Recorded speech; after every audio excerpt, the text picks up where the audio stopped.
little video that's going to be shown into one of our battle profile videos. This deck list is going to be green OTKO. With little minor adjustments, decided to cut out a few things just to make room for more consistency, like Chaos Mons and stuff like that. Small little things. I'll explain to it at the end of the video. But as always, for these deck videos, we're going to go ahead and start off with our babies. So for our babies, we have decided to go ahead and go with the 4 Budmons, just because for the fact of the Digiburst plus 10,000. Works great for like Grand and stuff, because he'll keep his additional boost if you're not able to have jamming or anything like that. So it's a cute little addition to trigger some other stuff. So 4 of those, and then 1 Agromon, just for the simple fact of if your Digimon is suspended during your turn, as soon as it comes into your turn, you can unsuspend. You'll automatically gain that memory. Mostly he's in there for like the yellow matchup though. That way you can consistently keep up with eggs. That's the only reason why we really play the 5th one. But in reality, that 5th spot could be anything. We go ahead. We're gonna play the 1 Agromon for the 2-drop 3000 vanilla, along with that list of, for example,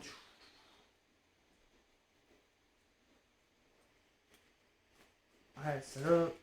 There we go. Just in case you do have 2 out or whatever like that, and it just chances lowers, because Blue Omni is still a thing around in certain areas and certain metas. That's why we decided just to do the 1-1. Because your baby obviously can't be on the field, so technically you're only playing 1 Agromon. You'll never actually Digivolve over it, or you'll Digivolve over it, but you won't have the other level 5 aggro or level 4 aggro on top of it, or it won't be on the same field at the same time. So that's the reason why we do this little combo right here for our rookies. And then to continue on to our rookies, we decided to go ahead and play the 4 Tenomon. Due for a simple fact of it has the on-play ability of revealing the top card of your deck. If it is a green Digimon, add the card to your hand, otherwise place it at the bottom. Majority of this stuff is Digimon. Options are very limited. Tamers are limited. So 9 times out of 10, you're going to always hit something. And that's great just to start off the turn, especially if, like if you're playing against Mega Zoo or anything like that. You start dropping multiples, which I've done in test playing. And it's just a great card overall, just to help with consistency reasons. Then we play 3 of Agumon, just for the simple fact that during your turn it gets plus 1000. You can't really complain, because there's going to be times where you don't want to Digiburst or anything like that, so you give up the 1000, you're good to go. Then we do play 3 Lilomon. To be real, this could be cut down to possibly 2. Due for simple fact, it's nice, it goes back to your hand. You're going to Digiburst no matter what on each of your level 6s this deck, so it'll always return. So you could cut Rookie down if you wanted to. Now the bread and butter of this deck, 4 Palmons. This is the card you usually want to see with Grand Quad. Due for a simple fact, after you get done Digibursting with this, you're giving Grand Quad not only 12,000, but you're also going to have jamming. So anything 12,000 higher, you're going to go ahead and you're going to swing right through it in security, and you're going to be checking 3. So it's beautiful. Even if you check 2, it's nice. This list does play a little bit slower than what the normal like one turn knockout does, because in reality, for a 1-turn knockout, it actually takes 2 turns to pull it off. So that's why we play a certain way with this list. Next, we play the 1 copy of Roachmon, just for the simple fact he is a cheap champion. 3 costs, 1 to Digivolve. So you have multiple options to go. If you need to have a champion out, you can hard play it, or you can Digivolve up, choke him to 1. That's really what this deck really wants to do when you go turn 1, as much as possible. Or any green deck really, you just want to choke. Now the next card we play, compared to like some other lists, I decided to go ahead and put this card in there. Togimon. Just for a simple fact of when Digivolving, you have to reveal the top 3 cards and add a level 5 or higher Digimon to your hand. It's absolutely nuts. It's broken. You play 8 level 6s and I want to say 10 level 5s if I remember correctly, somewhere around there. But it's really good. So You want to be able to come up and say, hey, you want to hit every time. Play 2 Woodmon. Self-explanatory, obviously, as a blocker, and it's great. It does have a 6,000 DP compared to like the 5,000 DP, so that's why I play it in there.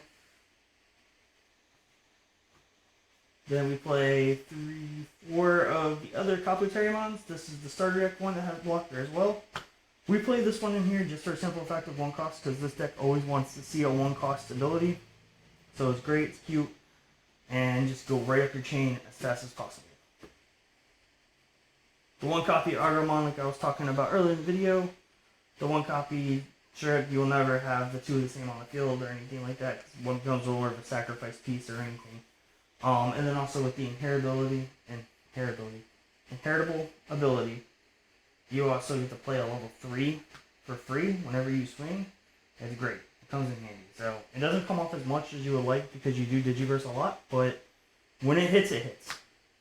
And then obviously you have the Digivolution sources. So like one of the smaller combos you want to do is play like a level 2, or not level 2, a level 3 for 2, and then you just suspend it, play it for free, draw 1, and then just keep going up the chain. Next card we play is 2 Cherrymon. They are big boy blockers, 7,000, and can swing without losing memory, so worst comes to worst, you have to do it, you do it. For 2 cost, it's really good for a level 5 blocker. So that's why that's in there. It's pretty self-explanatory on that. Then we play the 4 Blossomons, because like I said, the golden deck is trying to get up as fast as possible. Digizorb, play something for a cost of 2 or whatever, or cost of 3. Digizorb for free, send out. Not only you get an extra body essentially for free, but it works out in all sorts of other ways. Then we go ahead, we play 2 copies of Levelmon, just for the fact that Digiverse is stun one of your opponent's Digimon. It's good if you're able to get like the Nidhogg, because Nidhogg has to be from the raising up because you need to have 4 sources. So it's good for that. Otherwise, or you can just swing it to stun one of your opponent's big boys. But other than that, you have other options to do as well. Now the other segment part of this deck that is the bread and butter along with the Palmon combo is Gran. Gran is definitely for a cost of 3 is broken for what he can do for a Digiburst of 2. So what you do is you Digiburst twice and you say, hey, okay, I'm going to swing for 3 checks. 1 for my normal check and then 2 for Digibursting twice. So getting rid of 4 Digisources. Or even 1, it doesn't matter. It's an amazing card and it's cute. It takes games. Super fast. Then next, we have Nidhogg. We play him at 4. Honestly, he can be dropped down. He most likely will be dropped because there's many times you're not going to see him actually go off because, like I said, it has to be from the raising up. But his ability is super nice. Whenever you're able to start sending stuff, let's say if they try to Ricky Rush you pretty much just wipe their whole board. What happens is Digivolve, get rid of 4 sources, board wipe. And then you have other ways around, like flower cannons and other stuff to be able to say, hey, okay, let's go ahead and send that big boy, and we're going to put that big boy back to the bottom of the deck. Which is in testing, it has came off. Unfortunately, it didn't come off in this game, but it has came off multiple times. And now the weird number, and also the weird reason why I played this one. So I played 1 Chaosmon Volderarm. And the reason why I played the 1 Chaos Volderarm instead of the regular Chaosmon, due for simple fact is I can target 2 Digimon at once without a problem. Or I can target 1 big boy. Cool. Sure, I cannot swing back into security again, I can't get the full effect. But like I said, usually in this deck, you have to wait until next turn regardless, so it don't matter. So you have usually something here chilling, going up. They're already down to 1, maybe 2 security. You might have something else on board. And you just start swinging away. You can play the patient game. You don't have to be literally 1 turn knockout. So the on-deletion ability is what really made me set off to this compared to the other one. Just game 3 memory is so nice. So take what you want out of that. I mean, I probably won't change the level 7s. If anything, I might actually just cut the level 7s and just go ham. Now, we do play 2 Mimi. Mimi just has a nice little ability saying, hey, you can't start me at 1 or 2. I can automatically go back up to 3. And if I do have a level 5, I can suspend this to be able to raise or send promote again. Which is really, really good. That's the whole rush factor of things. One copy of Hidden Potential discovered, due for fact to be unlimited. Comes off a lot, you hold on to it so you have a Nidhogg, and then you just play it for free. Literally, drop a 2. Just say this is a Digimon, for example, drop it down, play this, suspend, go Nidhogg, swing. It's amazing. It's amazing. And then the last 2 option cards that we do play are Double Flower Cannon.